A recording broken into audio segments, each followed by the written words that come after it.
steam out of the Dow. But the NASDAQ, that hit 4,000 for the first time in 13 years earlier this morning. I believe it's holding right there around 4,000. David Stockman is with us. He's the former Reagan budget director and a big Fed critic. He's here right now to comment on this rally, modest though it is. A lot of people are saying it's Iran. You get a deal with Iran, you take the tension out, price of oil goes down, up goes stocks. And no, I say the market's up because the market's open. We're in the final stages of the fourth and greatest bubble yet of this century, fueled by the Fed. The market is being priced totally irrationally by people, driven by opium and not wanting to miss the last increment. But look at this market Hold on a second. That's your basic premise. 75 times Russell 2000 earnings reported in the last 12 months. That is a sign that we're near the speculative end. Okay, I'm going to get into that, and Charles is going to have a go at you in just a moment. But first, I want to ask you about ObamaCare. You're President Reagan's budget director. Is Obamacare a budget buster? Yes, this is the third great lie. You can't keep your plan, you can't keep your doctor, and it's not going to reduce the deficit. It's going to be a fiscal catastrophe because employers all over this economy are going to be dumping their coverage, so people will be forced into the exchanges.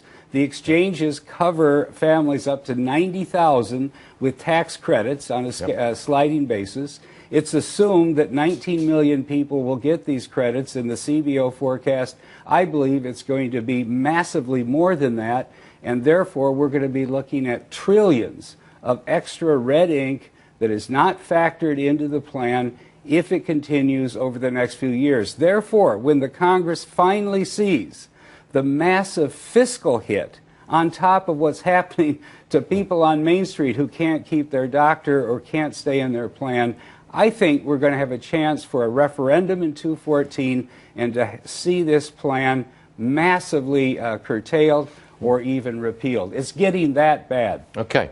So we've dealt with Iran. We've dealt with Obamacare, budget buster. Now I want to go back to the central premise of your argument about the stock market, which is we're in the fourth great bubble. Right. It's going to come to an end. And it comes to an end when they stop printing money. That's your basic premise. And markets go straight down. Stocks go straight down. That's your argument, right? Okay. Allow me to give Charles Payne 20 seconds to refute your argument. I didn't make the argument. Let me make the argument. All right, you got 20 seconds to make the argument. The argument is the law of supply and demand has not been repealed by the Fed. They're buying $85 billion, most of the new supply of treasuries and GSE each month.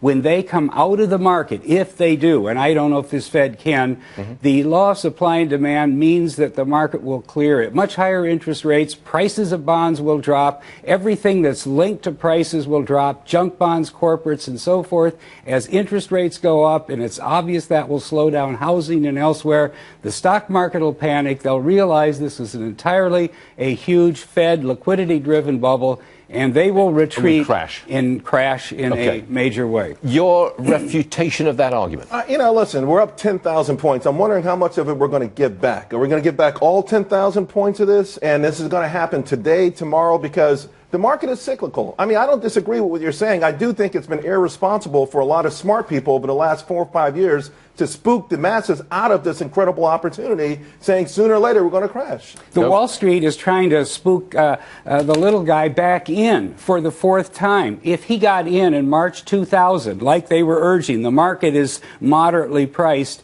you would have lost 2% in real terms over the last 13 years riding the market. When you come in at the top, they're asking you to be sheared. This is what Wall Street does. This is what Goldman and Morgan Stanley do, and we're at another one of those points where the retail guy who's been disciplined and been fearful all along is now succumbing to the siren calls of a market that's totally out of control. One last one. Fueled by the Fed. What would be your alternative investment? Because most people in your camp have been saying gold. So a lot of people sold stocks in March of 2009 at huge haircuts thinking, well, gold will be my safe haven. I've been consistently saying don't reach for yield or risk. put your money in cash. If you earn nothing, that's your penalty, your bad that Ben Bernanke, Yellen, and all the rest of the Monetary Politburo want to condemn you to if you're prudent and if you're cautious. You can't earn anything. You can only protect your capital. The Great Deformation is the name of the book. All spelled out in detail there. Right. David, thank you very much indeed. It's a compelling argument. We're listening to it. Great. Thank you very much, David.